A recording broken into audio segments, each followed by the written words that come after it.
everyone. And I'm going to introduce myself. Hi, I'm Neil.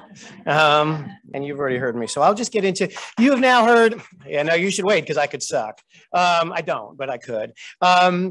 You just heard like 5 spectacular talks about the future of where we're going with AI and genetic testing and IBS treatment. Like, I'm going to ground us very much in today right now. So the rest, this next 20-minute talk has nothing to do with speculation in the future. It has everything to do with what's going to happen to you on Monday when you go to work. So I'm going to be very practical and talk about antibiotic stewardship, which I kind of came to an interesting way. And this is a new talk for me, so be kind if it's not perfect. But, you know, I tend to do different things. I do C. diff and FMT stuff, which is obviously an antibiotic-related world. I do diverticulitis and wrote those guidelines. And one of the things that came out of that guidelines is we're overusing antibiotics. And that's kind of prompted me to get into the bigger question, which is, are we overusing antibiotics? And the answer is, hell yes, we're overusing antibiotics. And here's just some data to that. And you've seen this, and I don't need to spend a lot of time on it, but there's a ton of theses that probably half of the antibiotic prescriptions in this country are unnecessary. That's staggeringly important. And in some situations, like in a hospitalized patient with a UTI or community-acquired pneumonias, it's 3/4. Literally 70+% of people getting antibiotics probably don't need them. And of course, that's consequential, right? There's obviously impacts to that, not just C. diff, but somewhere I found a document that 20% of ER visits are due to antibiotic AEs, not inappropriate AEs, but antibiotic related AEs. So this is a giant, giant problem. Your federal government made these graphs. I did not make these graphs. These come out of this billion-dollar federal initiative to try to combat this, because there's, again, it's super important consequences for resistant organisms. Basically, that's where we're going. So we've spent a lot of money trying to find, you know, problems, and it all kind of segues into what's on the bottom right over there, which is optimizing our use, right? That's not to say we don't use antibiotics. It's to say we've got to use the right drug at the right time. And that's going to be the thesis of the next 19 minutes or so, is choosing whether or not to use them. And I'm going to ask that question basically in 4 GI scenarios that you're likely all to see. Acute diverticulitis, a research interest of mine, pancreatitis, not so much, ischemic colitis, and then acute diarrhea particularly. And in each one of these, we're going to basically ask a very simple question. Does your patient get antibiotics or not? And that's really where we're going to go. And I'm going to try to leave you with very simple answers. These 4 are going to be case-based. Some of them are theoretical. Some of them are actual. This is a theoretical guy, 48-year-old attorney who comes to the ER with 2 days of left lower quadrant pain, maybe some fevers. He has no GI history. He's never seen us before. He's not yet had his screening colonoscopy. He's a little overweight. He's got a low-grade fever. He's got some mild tenderness on exam. And of course, if you end up in any ER in this country today with this symptom, you're going right to CAT scan, and you should probably go right to CAT scan, and he does, of course, and that's his CAT scan, and that's a beautiful CAT scan of sort of uncomplicated. So what you're looking here is his sigmoid colon in his left lower quadrant. That colon should be super thin and have just a rim of tissue around it. It's obviously inflamed and edematous. What he doesn't have is an abscess or a perforation or anything like that. We would call this acute uncomplicated diverticulitis. The ER doc eyeballs him and says he can absolutely go home. He's a 48-year-old guy. He's got a partner at home. He's stable. He's got a good social support. He looks good. So the key question for the ER person and this patient is, does he go home with antibiotics or not? So raise your hand. Who's sending him home with antibiotics? Thank you, Michael. I appreciate your honesty. You're all full of shit. Let's be clear. He is going home on antibiotics, and you know that. And it may not be your decision, but 99% of the time, this guy is going home with a prescription for antibiotics. And I want to make the case that that shouldn't be the answer. The answer should be at least a conversation with this guy. And maybe he goes home with a paper prescription, although I'm not sure you can do that anymore in California, but maybe he goes home with a prescription that he doesn't start right away. That may be the solution to this guy. So let's talk about diverticulitis and antibiotics. If you look this up anywhere, you will find, yes, send him home with antibiotics. Every single one of these, I'm not going to read them to you. I wrote those guidelines in '99. It says use antibiotics. I am a contributor to Up to Date on diverticulitis. It says use antibiotics. Everywhere you look, it says the only question is IV or oral, and which brand basically when you send someone home. No one is saying not to use it. The Europeans are far more advanced, interestingly, than the Americans are. We live in a culture that's so antibiotic dominant. I don't think you could do this study in America, frankly, but you can do it in Sweden. So 10 years ago, the Swedes came along, 600 people with that CAT scan. That's a giant flipping study of real illness. These are not functional IBS patients. These are people ended up in an ER, got a CAT scan. The CAT scan said, yeah, you have CT evident diverticulitis, and we're going to take half of you and give you antibiotics. We're going to take half of you and just watch you over time. And that I'm going to show you a bunch of studies to that point. And this is what they are. And you don't need to look all that closely, but the pink line is no antibiotics. The blue line is antibiotics. Those lines are superimposable. There's no difference in outcome in a very large randomized trial of antibiotics versus no antibiotics. The Dutch were a little annoyed that the Swedes got there first. For a few years later, the Dutch came along and did their own study, and they got a better name, so they got press for it, the Diabolo study. And the Diabolo study is, and they had to really work hard to fit Diabolo into those words, but they did. And the Diabolo study is antibiotics or not. 500 patients, CT confirmed diverticulitis, exact same study design. They either got augmentin or nothing and sent home, followed over time, no difference at all in complications, recurrence, surgery, readmission, any AEs, mortality. That the only statistical difference was shorter length of stay. Not shockingly, those who didn't get antibiotics went home faster than those who did get antibiotics. And going home faster is better for your patient than not going home faster, very, very clearly. So another kind of impressive outcome. So then we came along and did a meta-analysis looking at that, and there's 6 studies looking at the exact same thing. Consistent results largely. None of them are statistically different. In fact, the only statistical difference in those studies was shorter length of stay in favor of the non-antibiotic group, basically, not surprisingly. And the most recent, again, we love names. This is the Spaniards this time. Dynamo. This is the Dynamo study. Exactly the same study design of 200 and something, 500 patients, basically, augmentin versus ibuprofen, acetaminophen, and that's a questionable control group. But nonetheless, randomized trial. In fact, you can see hospitalizations were non-statistically higher in the antibiotic group than the non-antibiotic group. Absolutely no difference in surgery or other outcomes at all. Their conclusion is you should be thinking twice about using antibiotics in this population. And yes, you should be thinking twice about using antibiotics in this population. Those are the AGA practice guidelines from 2015, which I was one of the authors of. And we came out very clearly and said antibiotic use should be selective, a very well chosen word we used, selective use versus routine use. Maybe Yuri or Jeff, someone talked about a clinical practice update early. We're putting out these CPUs. CPUs are sort of not grade methodology guidelines, but they're sort of expert opinion. We just put one out in the Ann Puri and others put one out, exactly the same thing, selective use, although they kind of came out and said, who is selective? Basically, if you have comorbidities, you've got cancer or heart disease or something like that. If you're frail, if you have refractory symptoms, if you're vomiting, if you have evidence of a high white count or renal insufficiency, those people probably do get antibiotics. But absent those things, particularly in the patient I just presented to you, this is a conversation. Hey, Mr. Lawyer, do you want antibiotics or not? Because the evidence says not is the right answer. This is percolating to the general internal medicine world. This is a group I help advise called this ACP puts out their own sort of practice update thing. And they went through this incredibly rigorous process, but that rigorous process ended in these 2 recommendations. Basically, you can send this guy home and antibiotics are optional in this guy. So your ass is covered in this. You have unbelievable good professional society guidelines that say you don't have to do this, yet we do it. So I'm actually trying to design trials in this country. It's impossible actually to enroll US patients in a non-antibiotic trial.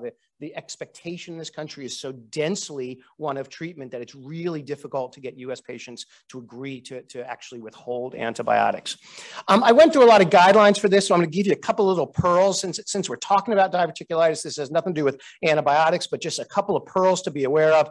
NSAIDs, not just a problem in our upper GI tract. NSAIDs are equally injurious to the colon, equally important in the etiology of diverticular disease, and they matter in this population. You can reduce someone's risk of acute diverticulitis. You don't have to be nihilistic today about diverticulitis. Exercise, high fiber diet, non-smoking, all of these things lower the risk of recurrent diverticulitis. You know that someone has to get a colonoscopy if they haven't had one recently. Recently is somewhere between 1 and 3 years, to make sure that it wasn't a misdiagnosis of a cancer. In fact, you all should know by now that my grandma, who started a trend of she couldn't eat poppy seeds or strawberries because somehow those little seeds were going to get caught in her diverticulum and cause her to have diverticulitis, which she won't say because she's superstitious, and if she says it, she'll get it. So instead she whispers it. She thinks she can't eat strawberries. Come on, Grandma Minnie, you can totally eat strawberries and poppy seeds and sesame seeds. The data in support of that is clearly they are not harmful.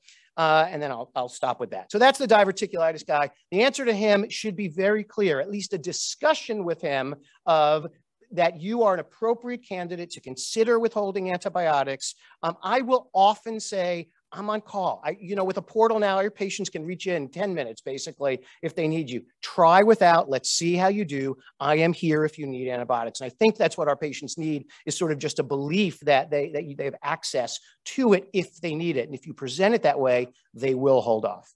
All right, moving on. The same attorney walks in the door. But now he's got 2 days of upper abdominal pain radiating to his back. He's got some nausea and vomiting. He's had a cholecystectomy in the past. He's a nightly drinker, and he was in Maui recently and drinking more Mai Tais than usual. On exam, he has a low-grade temperature.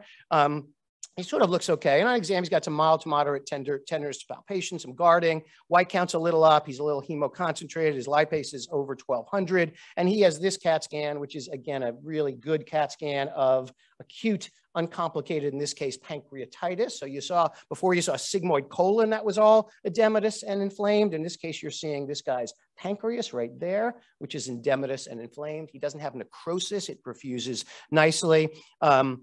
So this is kind of mild edematous or interstitial non-necrotizing pancreatitis. He's getting admitted, unlike the prior guy who's going home. This guy's getting admitted largely for IV fluids and pain control. Those are the two main things for him. But your question is, you're sending him up to the floor. Does he get antibiotics? Yes? Any yeses? Good. You're learning there's a theme here today. No, of course he doesn't get antibiotics. He definitely does not. And there's ample data and guidelines to this. First of all, let's start with that non-necrotizing pancreatitis, edematous or interstitial pancreatitis, does really, really well, certainly without infection. From an infection perspective, the people in pancreatitis who get infected are largely those with necrotizing pancreatitis, a non-perfused pancreas. And that's something we don't worry about right now in this guy. You might worry about in a week or so. If he's not getting better, you would probably rescan this patient with a pancreatic protocol, dynamic CT, looking specifically for necrosis. That's the ask. If he has necrosis, then you would consider putting a needle in that necrosis to do an FNA to see if that necrosis is infected. If that's true, then he gets antibiotics. Absent those things, there is absolutely no role for antibiotics in this guy prophylactically. There is essentially zero role in empiric or prophylactic antibiotics. You literally, Bill talked about some NNTs and a bunch of people have, you need to treat 1,000 people with antibiotics to help one person like this guy, and you would hurt far more of them. You'd help my fecal transplant business because you'd give a bunch of them C. diff, and I would have to take care of them, but these guys do not get antibiotics. There are guidelines to this. I'm not going to read you every word of them. They basically say if your patient has a UTI or line sepsis, of course they get antibiotics, but there's absolutely no role for prophylactic antibiotics to treat someone to prevent necrosis or empirically against infected necrosis. If someone does have documented infected necrosis, recognize that not all antibiotics penetrate this poorly perfused pancreatic bed. So you can't just empirically choose. You and your ID people need to help your ICU people to know that basically imipenems, quinolones, and Flagyl or metronidazole are essentially the best pancreatic bed penetrating organisms. In my ICU, they love empiric antifungal treatment. They do, and I understand that. They see fungal infections can be catastrophic. The guidelines are overt not to do that we do not give routine antifungal treatment in acute pancreatitis. So those are the things to be aware of there. I'm going to skip the Canadian guidelines. We have AGA guidelines as well. That was the ACG guidelines. The AGA guidelines came out and said black and white, in patients even with severe disease, we do not recommend prophylactic antibiotics. They actually had to kind of add in the text. People said, what about mild disease? And I think you could have safely assumed that, but in fact, in the text, they're very clear. Obviously, if we're not using it for even severe disease, we're also not recommending it for mild disease. Obviously, if you're taking care of acute pancreatitis, you should know this, but treatment 1, 2, 3, and 4 right now in acute pancreatitis is hydration. That is without a doubt the most impactful thing you can do for this patient who's coming into the hospital. There's different numbers out there and different guidance for what agents to use. The ACG says you might consider lactated ringers. That might be a better option. The AGA says, nah, the science doesn't really answer that question. Either one, either way, you have to basically hydrate the crap out of this guy for the next 24 to 48 hours. And that has a favorable outcome benefit for him. There's no question about that. If your patient has cholangitis and ERCP within 24 hours, if they had biliary pancreatitis, they probably don't go home with their gallbladder. That's in our guidelines. You've got that patient, cool off their pancreatitis, and take out their gallbladder essentially pre-discharge. We are getting more and more aggressive about feeding acute pancreatitis. You can feed these people basically based on their symptoms, not based on lipase levels, not based on their CAT scan. The treatment of acute pancreatitis is largely based on when you walk in the room and say, hey, in the mood for a cheeseburger today? And if the patient goes, ugh, which they will do the first couple of days, there's no cheeseburger today. When you walk in the room and they say, yeah, can I have a cheeseburger, please? Give them a cheeseburger. Well, don't give them a cheeseburger, but feed them absolutely. You don't give them a cheeseburger. Give them a low-fat diet actually is the better thing to give them. But once they're tolerating, you can start them on feeds for sure. For people who need enteral feeds, who need non-oral feeds, we clearly prefer enteral over parenteral. Remember, infection is the #1 complication here. Parenteral nutrition is far higher risk for that. If you can feed someone orally, you should, even at a low dose. And this whole, you have to feed them in the duodenum. You have to go way down past the duodenum. These post feeds, intragastric feeds work fine and are not nearly as harmful as we thought they were. So, all right, that stuff there. Same attorney, except now he's older. He comes back again. He's now 78, 2 days of left lower quadrant pain again. This time he's got bloody diarrhea. Our other guy did not.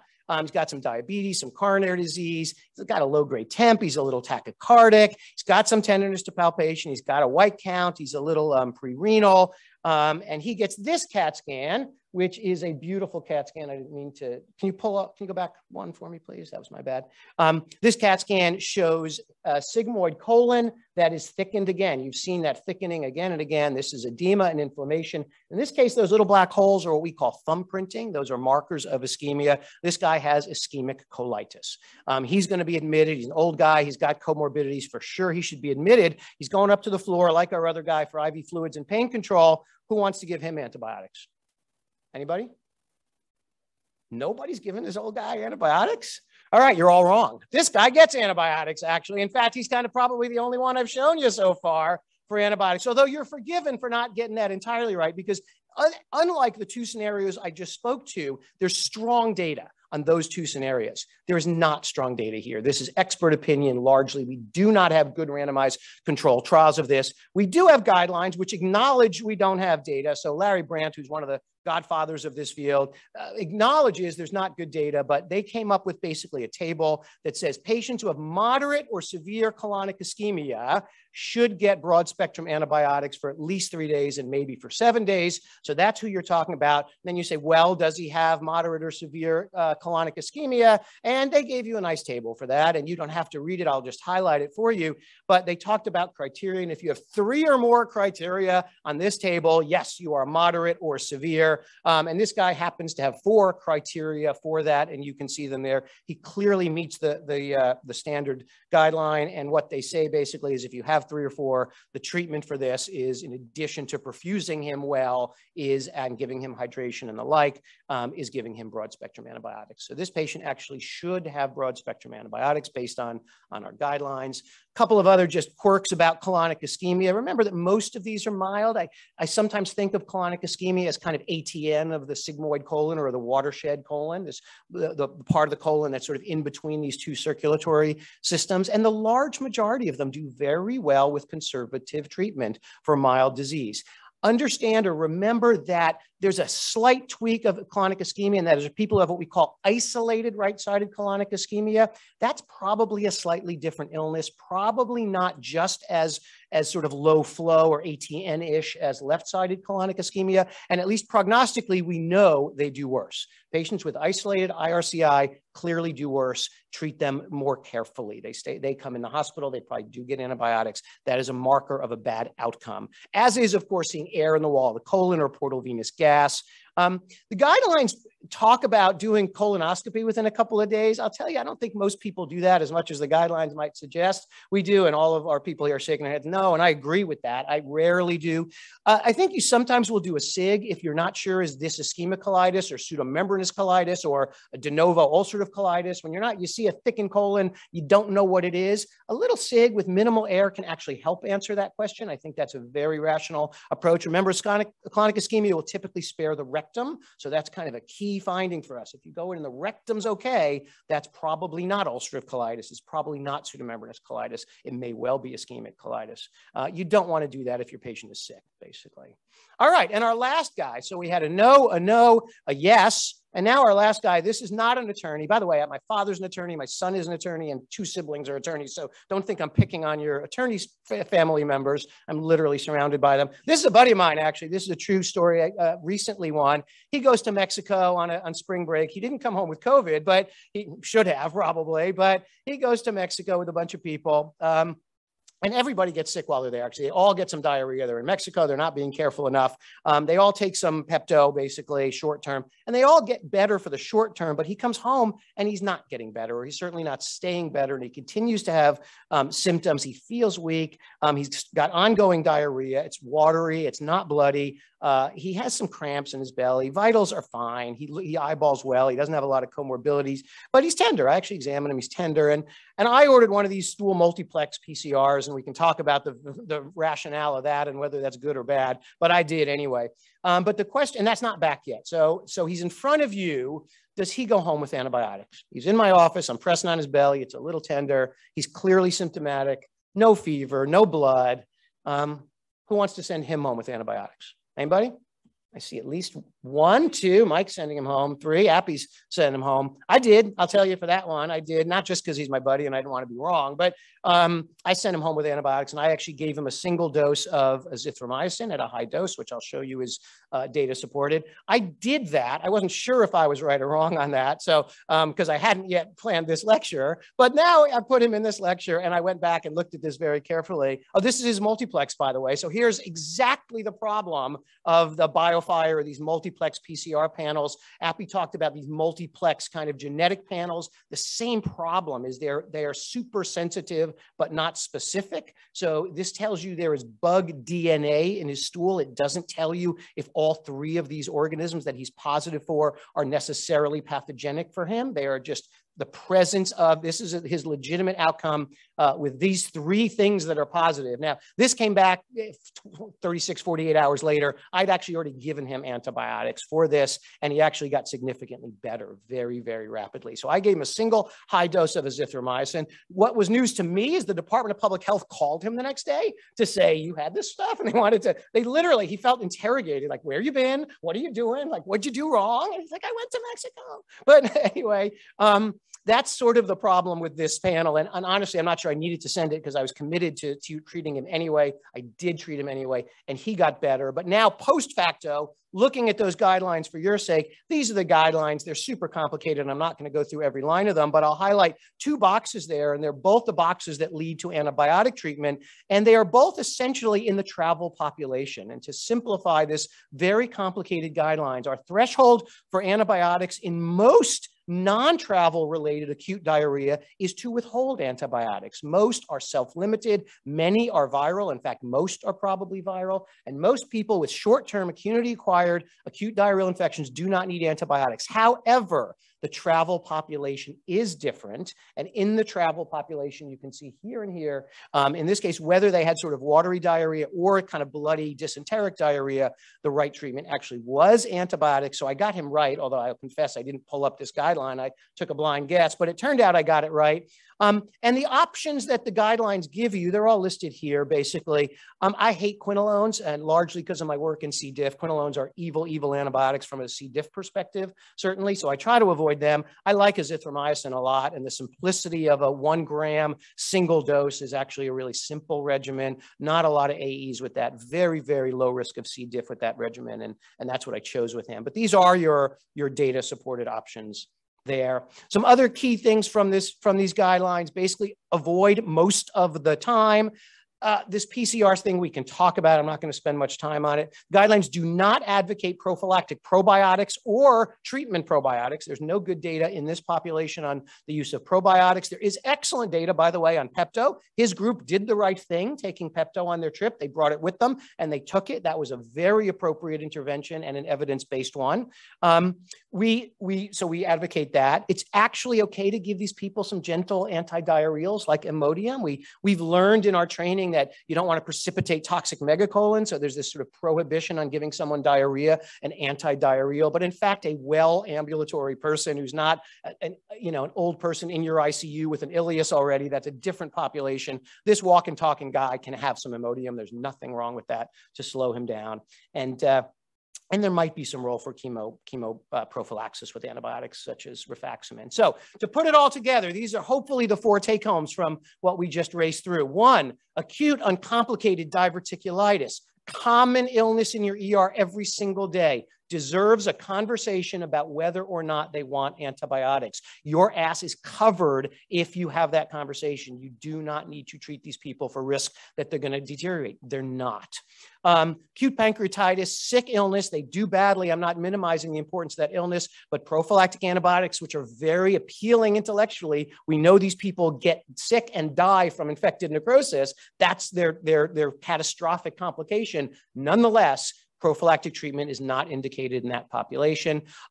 Moderate to severe ischemic colitis, and I've shown you a table, it is indicated for. Acute diarrhea in the general world, generally withhold antibiotics. Acute diarrhea in the traveler population is often appropriate for antibiotics in that situation. And that, I believe, is it. It is. I'll stop there.